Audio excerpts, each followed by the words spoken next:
The invitation was a cold morning in November, the kind that crawled under your skin, even in Silicon Valley. Sundar Pichai sat quietly by the large window in his office, looking out at the gray sky. Most days were filled with meetings, numbers, and decisions. But today, something different lingered in his mind. An old email had caught his attention that morning. It was from a high school in Chennai. They were celebrating the retirement of a janitor named Mrs. Meenakshi, who had worked there for over 60 years. Sundar almost scrolled past it until he saw the name got in a KS. His heart paused. The name pulled him back. Years ago, in a different life, before Silicon Valley, before smartphones and search engines, Sundar had lived in a small two-room home in Chennai. And Meenakshi had been the woman who took care of him after school while his parents worked. She wasn't just a nanny. She was warmth when the electricity failed. She was stories during thunderstorms. She was the steady voice that told him, "You are meant for something big, Sundar. Never forget that." He hadn't heard her name in decades. Sundar leaned back in his chair, lost in a memory. He remembered how she would make him warm tea with jaggery, how she sang songs from old Tamil movies as she folded clothes, how her hands were always busy, but her eyes were always gentle. And now, at 85, she was still working. The thought stunned him. Why was she still working? Where was her family? Did she have enough? Did she remember him? He needed to know. A soft knock pulled him from his thoughts. His assistant, Maya, stepped in with his schedule. "You have 10 minutes before your next meeting." "Maya," he said quietly, "can you help me find someone?" She looked puzzled but nodded. "Of course." He handed her the email. "This woman, Meenakshi, she used to take care of me. I think she might still be in Chennai. Find everything." "You can. I want to help her today." The urgency in his voice surprised her. "Of course," she said again, this time more softly. As Maya left, Sundar felt something stir in him. It wasn't just nostalgia. It was something deeper. He had climbed the highest mountains in tech, but he had forgotten some of the people who gave him the courage to start. Now it was time to remember. By evening, Maya returned with a folder. "She's still in Chennai," she said. "She works as a janitor at the same school you went to. She never married, lives in a small flat in Sedapet. Neighbors say she's kind, but keeps to herself. And she never speaks about her past." Sundar opened the file. There was a photo. Her hair was thinner, her shoulders a little hunched. But her eyes, those gentle, powerful eyes, were still the same. His heart clenched. "Get me on a flight," he said. "I'm going to Chennai." Maya blinked. "You want to go in person?" "Yes," he said, standing. Some things should never be done over a screen. He arrived in Chennai under the cover of night. The air was thick and humid. His driver weaved through the familiar narrow streets. Every corner pulled at his memory. As they neared Sedapet, Sundar rolled down the window. The smell of dosa, traffic, and rain-soaked dust filled the air. He saw children running barefoot, shopkeepers laughing, stray dogs asleep under flickering lights. He had been one of those children once. The car stopped in front of a small building with peeling paint. "This is it, sir," the driver said. Sundar stepped out. His hands trembled. He walked up the stairs slowly. The door to flat 3 billion was slightly open. Voices from a television murmured in the background. He knocked gently. No answer. He knocked again. Louder this time. The door creaked open. A small, fragile woman stood there, holding a cloth in one hand. Her back was bent, but she held herself with quiet pride. "Yes?" she asked in Tamil, squinting. Sundar swallowed hard. "Meenakshi, Amma," he said softly. Her eyes searched his face. She frowned, then leaned closer. "Sundar," she whispered. He nodded. "It's me." A silence stretched between them. Then she dropped the cloth. And without a word, she reached out and touched his face, just like she used to when he was 10. Her hands trembled. Tears filled her eyes. "You came back," she whispered. Double quotes. "Yes," he said, his own voice breaking. "I came back." They stood there, time folding in on itself. the years between them melting away. But why? She asked. You are a big man now. What would you want with an old woman like me? He looked into her eyes. Because without you, I would never have become that man. They sat inside her small home. The walls were covered in old calendars and faded photos. Her bed was thin, her kitchen tiny. But everything was spotless. Why are you still working? Sundar asked gently. She shrugged. To keep moving, to pay the rent, to feel useful. You shouldn't have to, she smiled. Life is not always what we expect, but I am not unhappy. Sundar stared at her. This woman who had once fed him with love now lived alone, cleaning floors at 85. What if I told you you never had? To work again? He asked. Her smile faded. No, Sundar. I don't want charity. This isn't charity, he said. This is gratitude. Later that night, he returned to his hotel but couldn't sleep. His mind was racing that the world needed to hear her story, not just to help her, but to remind people what real strength, humility, and kindness looked like. He made a decision. In the morning. He would bring her somewhere she had never been. Not to a fancy dinner. Not to a press event. But to the Google campus in Chennai. He wanted her to see the world she had helped build with her quiet love. He didn't know yet what would happen there, but something inside him whispered it would change everything. Asterisk the walk through glass doors. Morning sun crept over Chennai like a shy visitor, brushing the tops of buildings with a hazy golden light. Traffic roared in the distance, but in the small, quiet flat of Flat 3B, the world moved gently. Sundar sat at the old wooden table with a chipped corner, watching Meenakshi pour tea into 2 mismatched cups. She moved slowly, with the grace of someone who had repeated the same motion 1,000 times. Her hands were wrinkled, but steady. The scent of cardamom and boiled milk drifted through the room, wrapping around him like a memory. They didn't speak much that morning. Words weren't needed.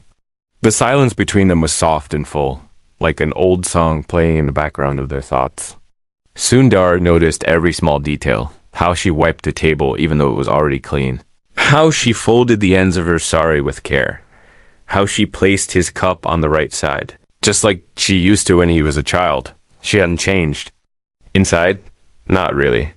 And yet, the years had clearly not been kind. Her rent was overdue.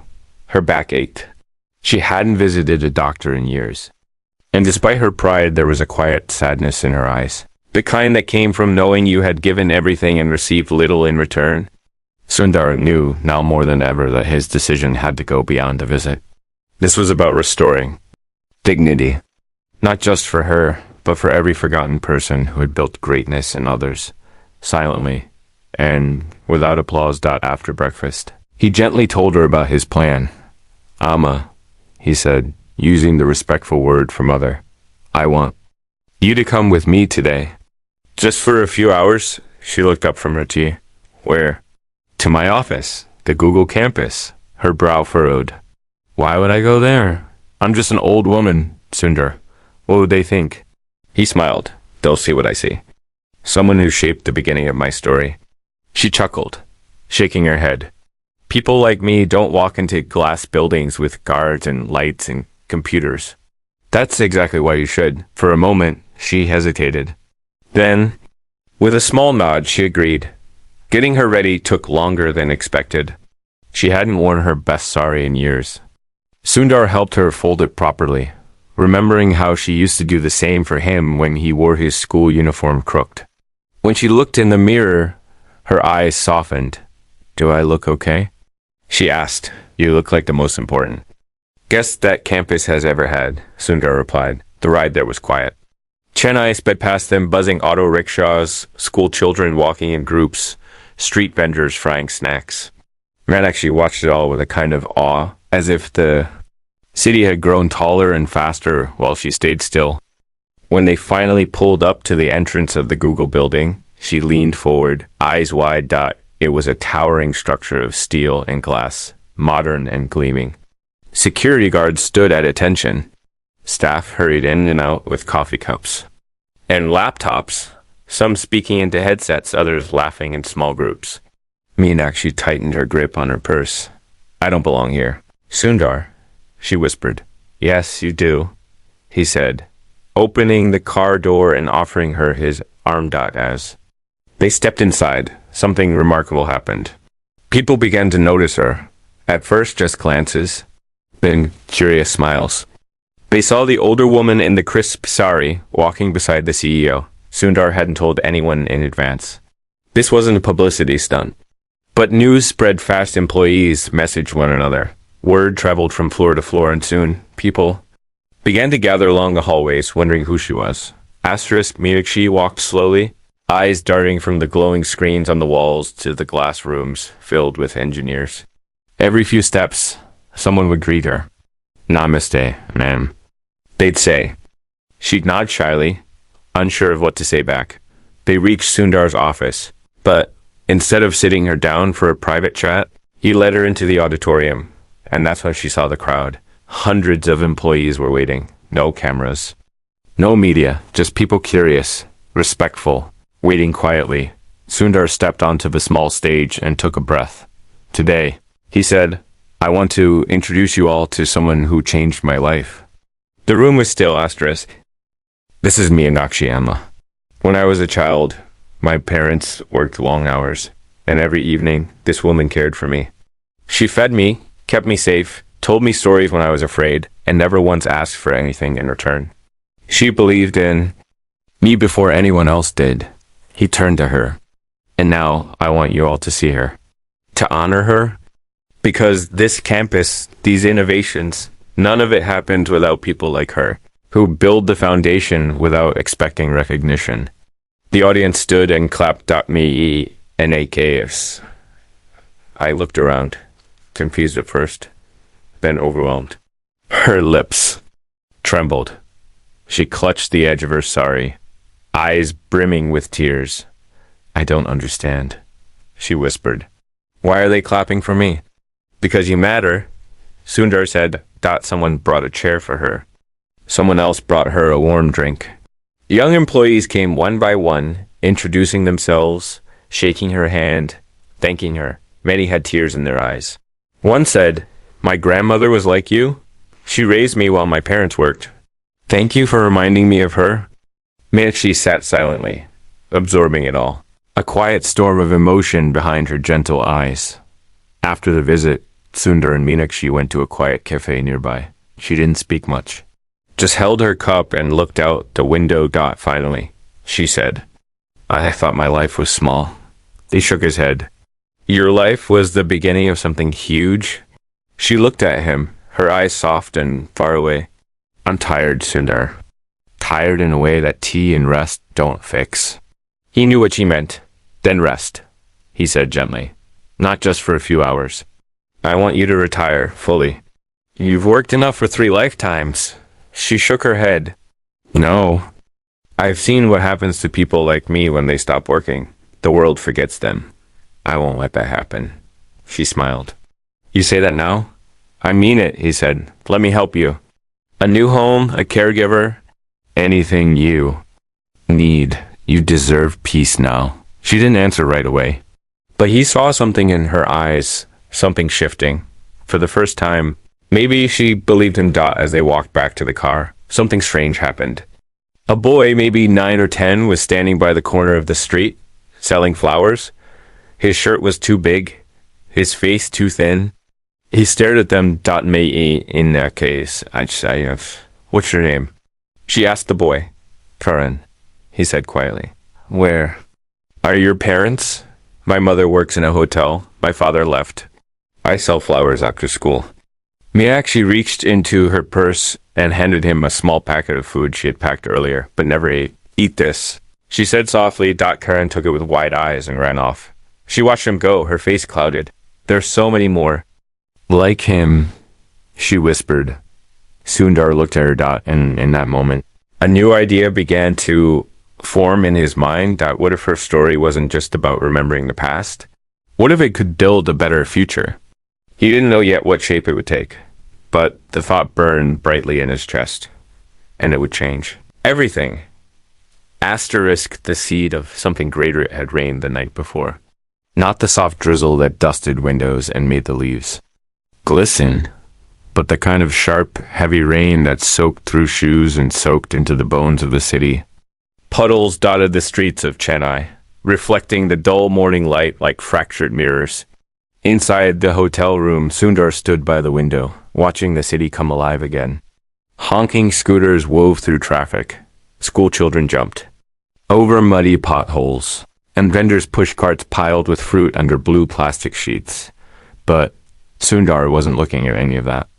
His mind was still in yesterday, still in the auditorium, where 100 tech workers stood and applauded a woman who had cleaned floors for 60 years.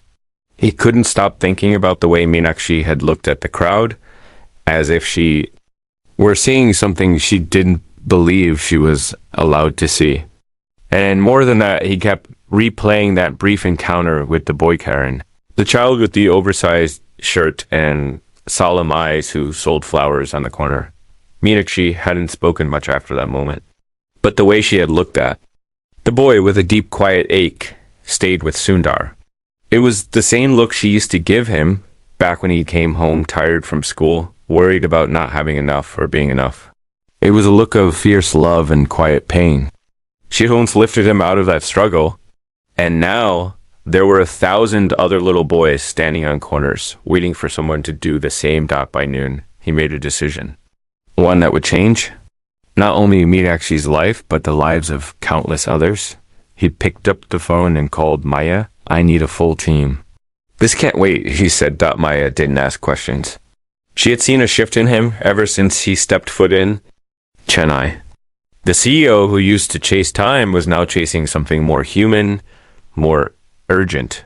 She booked a meeting room in a co-working space that afternoon and filled it with people, engineers, designers, strategists, and even an education consultant who had worked in rural villages. When Sundar walked in, he didn't waste a second. I want to build something, he said. A place, or maybe a system, but something real. Something that can reach children like Karen before they vanish into the cracks. The room fell silent. Then he added, and I want to name it after her, Meenakshi Amma. Someone asked, what kind of place are you thinking? A school. Not just a school, he said, voice steady. A space where children from working class families can go after school to learn, to feel safe, to dream, and most importantly, to be seen. Another person chimed in. There are learning centers like that, but most of them don't last. No funding, no structure. We'll give them structures, Sundar said. We'll build a pilot program here in Chennai first. We'll partner with local schools. Give children meals, mentorship, access to tablets, and real guidance. Not just to teach math or reading, but to teach self-worth. He paused, looking around the room. We can't save everyone. But if we don't start, we'll save no one. He expected questions, doubts, maybe even pushback, but instead people began to nod and then speak and then offer ideas. It wasn't just his conviction. It was the weight of Meenakshi's story echoing in their minds, the image of a woman who gave everything and never asked for anything. Suddenly, her life wasn't a quiet chapter. It was the first page of something vast. Meanwhile, in Sedapet, Meenakshi returned home feeling different. She walked into her flat and sat on her bed, staring at the wall without really seeing it. For decades, she had followed the same rhythm: wake up early, boil tea, clean the school halls, sweep the classrooms, eat alone, sleep alone. But now, everything felt a little off, as if someone had moved her world just slightly to the left. She thought about the applause, about the way strangers had looked at her with tears in their eyes. She thought about Karen and the food he took, with such quiet desperation. And she thought about Sundar, how tall he'd grown, how kind his voice had stayed, how gently he held her arm, as if her bones mattered. That night, she didn't sleep much. Her body ached, but it wasn't just from age. It was from something new, something stirring inside her that she couldn't name. 2 days later, Sundar returned with a document in hand. What's this? She asked. He placed it on her small table. This is your retirement. Official. Full benefits. A new home is being arranged, medical care, groceries delivered weekly. A nurse on call. Everything taken care of. Her hand trembled as she touched the paper. I don't understand. Why would you do this? Because you did it for me, without question, for years. She stared at him. But I never asked for anything. I know, that's what makes you rare. A tear slipped down her cheek. I thought my life would end like this, she whispered, quiet. Unnoticed. Amma, he said gently. Your story is just beginning. Weeks passed. The first prototype of the Meenakshi centers was drawn up: simple buildings with open courtyards, play areas, classrooms with solar-powered lighting, shelves of books, digital whiteboards, and a small kitchen. One center would be attached to a public school, the second in a slum area, and the third in a village outskirts.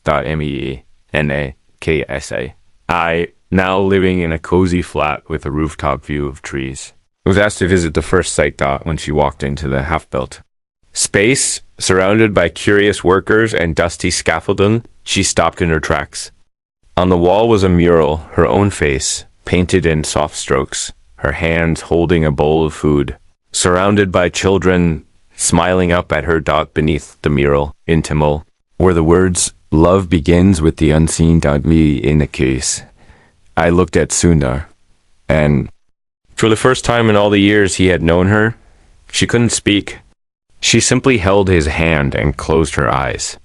But just as things seemed to settle, just as the world appeared to be moving in the right direction, a call came that would shake everything. Asterisk, a local journalist had been investigating the school she used to clean. They found something, or rather, someone from her past that even she thought had disappeared forever. Someone with a story of their own, and their story was tied to hers in a way no one had expected. As Sundar hung up the call, his fingers tightened around the phone. He turned to Meenakshi. Amma, he said softly, there's something you need to see. The letter from yesterday's rain returned 2 days later, but this time it didn't roar, it wept. Slow, steady drops fell from the gray sky, tapping on the windows of Meenakshi's new apartment, like soft knocks from the past. The city was quieter under the rain. People walked faster, eyes down, minds elsewhere. Inside her warm home, with the scent of incense curling in the corners and the soft hum of a boiling kettle in the kitchen, Meenakshi sat on a cushioned chair by the window. Her hands folded in her lap. She had finally started to believe the change was real. For the first time in decades, she didn't wake up to the cold sting of the alarm at 5 a.m. She didn't sweep dusty school floors or rinse chalk from her sari. She had her own space now, with white curtains and a bed that didn't creak under her weight. Her knees still ached, but she had medicine now. And a nurse who visited daily always brought small sweets and stories of the outside world. But peace can sometimes be so quiet, it makes room for ghosts. And on that afternoon, one arrived in the form of a phone call. Sundar's voice was calm, but something underneath it had changed. She could tell immediately. His pauses were longer. Amma, he said gently, I need to show you something. I'll come by in an hour. When he arrived, he didn't carry his usual smile. Instead, he held a folder plane, white, but thick with paper. He sat beside her and opened it slowly, as if the words inside were fragile. A journalist in Chennai contacted me, he began. He was researching long-serving staff at the school, digging through records, talking to old teachers. Meenakshi frowned but said nothing. Sundar took out a worn envelope and handed it to her. The handwriting on it was trembling, as if written by someone whose hands had forgotten how to hold a pen. Her fingers brushed against the paper, and for a long time she just stared at it. Then she opened it. Her eyes moved across the lines. As they did, her face lost its warmth. She reached the end, folded it shut, and placed it on the table. I never thought I'd hear that name again, she said quietly. Sundar waited. His name was Ramanathan, she continued. He was my younger brother. Sundar blinked. You never mentioned you had a brother. Because I thought he died, she said, her voice brittle. Or at least I let myself believe he had. She looked out the window, watching the raindrops race each other down the glass. We were orphans. Our parents died in a bus accident when I was 16. He was only 9. We were poor, but close. I worked. He studied. I cleaned homes during the day and sewed clothes at night. I made sure he stayed in school. Her voice wavered, but she didn't stop. But when he turned 15, something changed. He started mixing with older boys, dangerous boys. At first, I thought it was just rebellion, but then he began to steal. Money, food, anything he could get. I begged him to stop. I threatened to report him. She paused, the pain clearly fresh despite the decades, and one day he left. Without a word, I searched every station, asked every neighbor, filed a police complaint, but nothing. Years passed. I thought maybe he'd gotten into trouble he couldn't return from. Sundar opened the folder and laid out another sheet. Is he alive? He said softly. He's in Tirunelveli. Runs a small bookstore. Lives alone. Doesn't use a phone. But he wrote this letter after hearing your name in news. Meenakshi's eyes didn't move from the window. Why now? She whispered. Because he saw your face on a mural, Sundar said. The one at the center. He says he's ashamed. But he wants to see you. Meenakshi closed her eyes. Buried that pain a long time ago, she murmured. Sometimes it's better not to unearth it. Maybe, Sundar said. But what if this isn't about digging up pain? What if it's about releasing it? She didn't answer. Not then, but the next morning, she asked Sundar to take her to Tirunelveli. The train ride was slow. The countryside unfolded like pages in a forgotten book. Green fields stretched beyond the horizon. Small huts stood beside banana plantations. The smell of wet earth and chai drifted through the open windows. M-E-A-N-A-K. I didn't speak for most of the journey. She stared out, hands clasped tightly, lips moving in silent prayer. Sundar sat beside her, watching her with quiet respect. He knew this was more than a reunion. This was the reopening of a wound that had never properly healed. When they arrived, the sun had just begun to lower itself into the western sky. Long shadows crept along the dusty streets. The bookstore was small, wedged between a tea stall and a photo studio. Its sign was hand-painted. The shelves inside were made from repurposed crates, and the scent of old paper filled the air. Ramanathan stood behind the counter, organizing a stack of books. His hair was silver, his back slightly bent, but his eyes sharp, restless looked. Up the moment the bell on the door chimed, he froze. Meenakshi stepped forward. Neither spoke. He stepped around the counter, then stopped. Unsure, she reached out slowly. He hesitated, then placed his weathered hand into hers, and just like that, two broken pieces of the same history found each other again. No apology was spoken. None was needed in that moment. They simply sat down on the wooden bench outside as the sky turned orange and the air grew cooler. For a long while, they said nothing. Then, slowly, memories crept into the conversation. Not of the pain, but of the childhood before it, the laughter, the mangoes stolen from neighbors' trees, the small games played on cracked pavements, the songs sung under the mosquito net during monsoon nights. Tears fell. But this time, they watered something that had long been buried, something now ready to grow again. Later that night, as they prepared to leave, Ramanathan pulled a box from under the counter. These are for you, he said, handing it to Min-E in a case. A dot inside were old letters, unsent, written to her. Apologies he never had the courage to mail. She touched them as if they were sacred. And then, from the bottom of the box, he pulled out something else. A photograph. It was of her, young, smiling, holding Sundar as a child in her arms. He must have been no older than 5. I found this in the school archives when I went searching, Ramanathan said quietly. They kept it.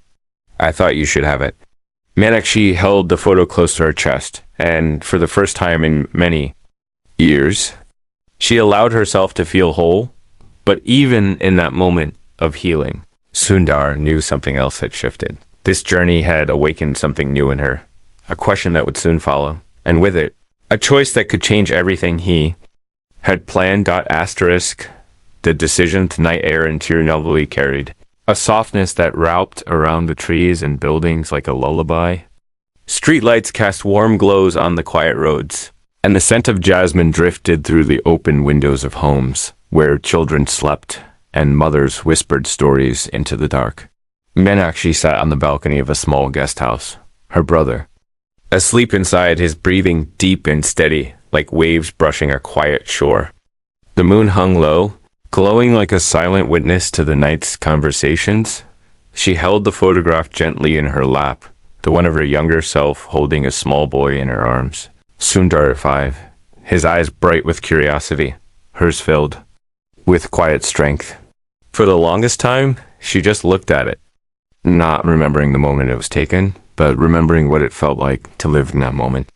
The heat of a Chennai afternoon, the laughter echoing through narrow alleys, the certainty that no matter how hard the days became, her love would be enough to shield the child in her care. But tonight, for the first time, she felt the weight of something deeper. Not just memory, but possibility. The world had changed.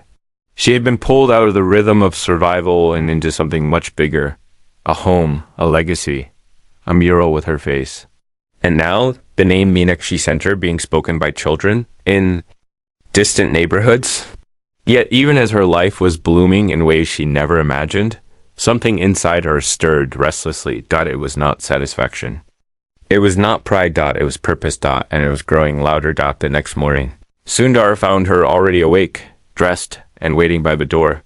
She held a notebook in her hand. "We need to talk," she said. They sat in the same tea shop they had passed the day before, under a canopy of palm leaves. The chai was sweet, thick with ginger, and the biscuits were warm from the oven. The shopkeeper, a kind woman with a silver braid, served them without fuss, as if sensing the weight of the moment. Me and in a case. I opened the notebook. Inside were names. Not many, just 6. All written in careful, slanted letters. "These are the children I remember from the school," she said. "The ones like Karen. Quiet, tired, too young to carry the kind of sadness they did." Sundar leaned forward, reading each name. "I want to visit them," she said. "Not just their names. Their homes, their families." "Amma," Sundar began gently. "You don't have to, but I do," she said, her voice steady. "If you're building something in my name, I need to understand what it's meant to serve. Not from reports. Not from speeches. From them." He looked at her, realizing in that moment that this was no longer about gratitude or gifts. This was about legacy. Real legacy, the kind built not in headlines but in homes. In alleyways, in the quiet presence of someone who listens. He nodded. "Then we'll start today." They visited the first home that afternoon. It was in a narrow street in Chulamadu, where electric wires drooped between buildings and dogs napped in the shade. A small boy named Vijay lived there with his grandmother. His mother had passed away from an illness, and his father had disappeared into the city months ago.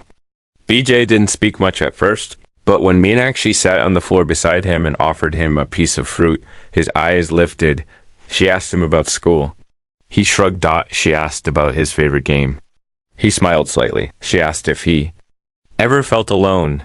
He nodded. And when she touched his hand, he leaned into her without a word. It happened again at the next home. And the next.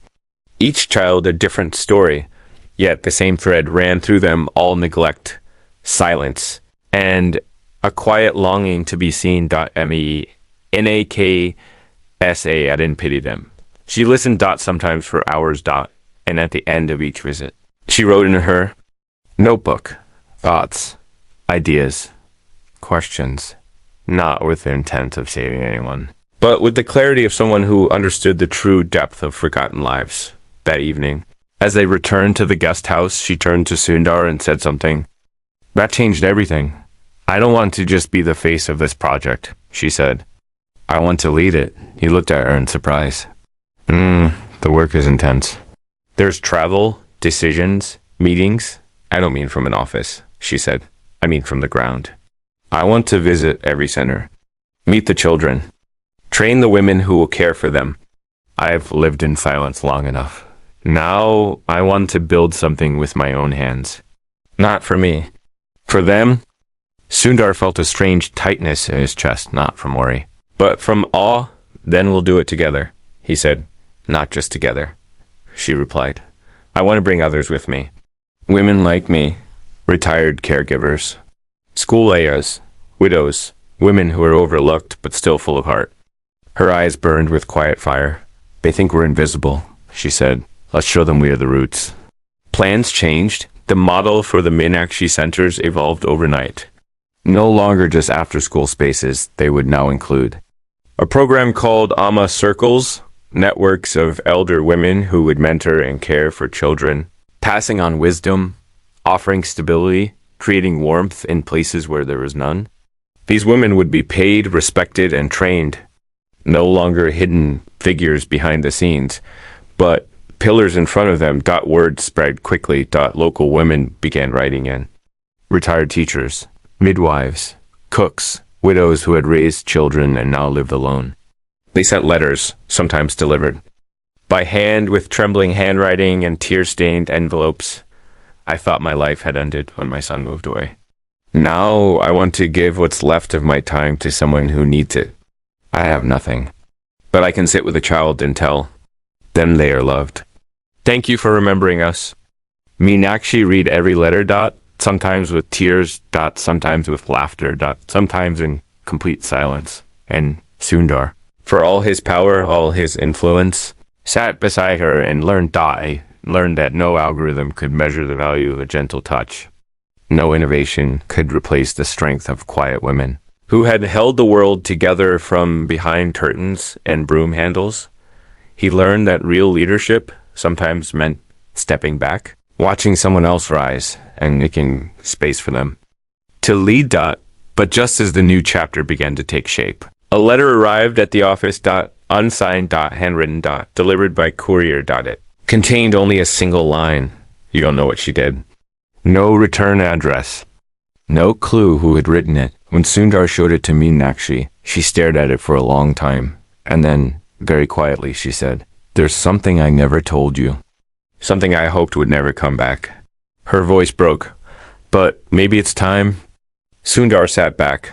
The world he thought he understood began to shift again. This time, into a darkness he hadn't expected. The secret beneath the silence. World outside was changing. New buildings rising in the corners of forgotten streets. Murals of women with silver hair appearing on once faded school walls. Children gathering in evening light to read, play, dream, but inside a quiet office in Chennai. The air stood still. Sundar sat across from Meenakshi. The anonymous letter opened between them like a wound neither of them had expected. You don't know what she did. That was all. It's a no name. No return address. Just 6 words and a silence that had the weight of something long buried. Menchie's. Fingers touched the edge of the paper, not trembling, but still. There was no fear in her eyes, only something deeper, something older. The heavy breath of memory that rises when the past is no longer willing to stay quiet. She looked up at Sundar and gave him a nod, not of permission, but of readiness. I've carried this story for more than 50 years, she said. Never spoke it, not once, not to anyone. Not because I was ashamed, but because I didn't think the world would understand the choice I made.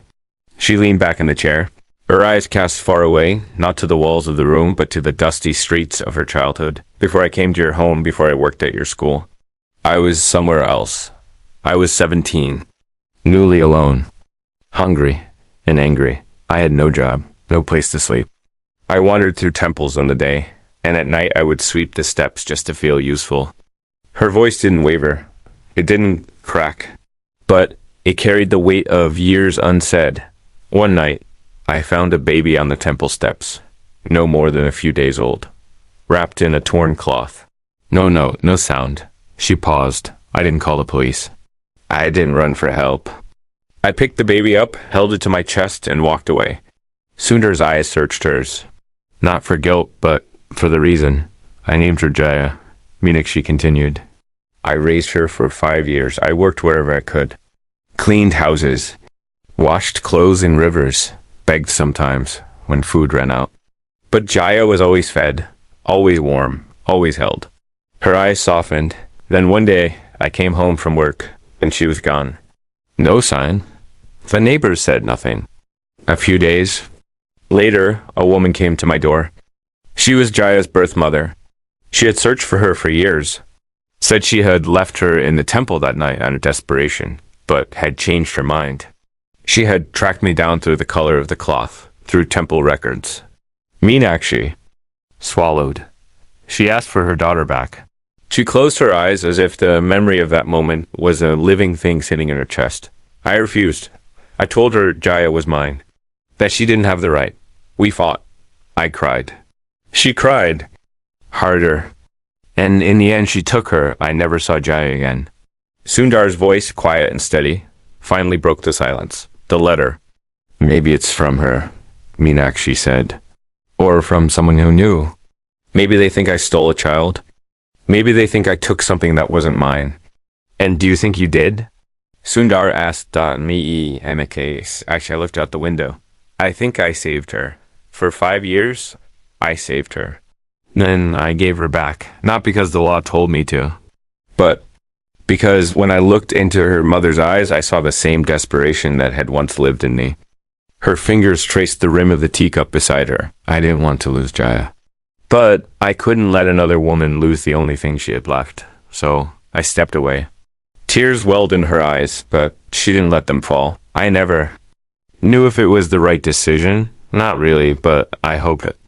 I hoped that Jaya would grow up strong. That the 5 years we shared would live somewhere inside her, quietly. The room was silent. The mural, the centers. The accolades and all. This story, not scandal, not crime. But sacrifice a story the world never sees. Because it doesn't fit into a headline a story only the heart understands. 3 days passed. The air cleared.